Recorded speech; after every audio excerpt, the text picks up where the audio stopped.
Cho'jalarimizda mana katta to'p bor. O'rdaklarga qaranglar. Bu cho'jalar bilan teng edi. 2 barobar katta bo'lib ketibdi. Assalomu alaykum azizlar. Uyga yetib kelib oldik. Cho'jalarga bir qaraydir. Bular shu og'ildiga bog'lanib qolibdi. Qo'yib yuborsam, shu burchakka borib turib ol. Zo'rg'a haydab chiqardim. Mana endi mazza qilishyapti, aylanishyapti. Lekin o'rdaklarga qoyil qoldim.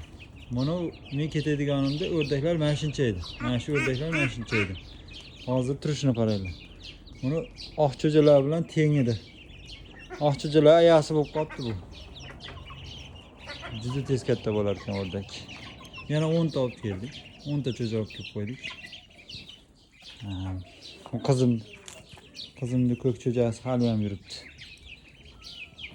Keyin uyimizga mana mehmon kelgan. Daydi mishiqni bolasi ekan, lekin odamga o'rganib qolibdi bu. İşte og'il tepasida tug'ilibdi ekan, endi bu mashlar bilan birga o'ynab yuribdi. Cho'jalarga tegmagini deb qo'yyapman. Mazza qilib o'tirganlar yeyapti mana bular.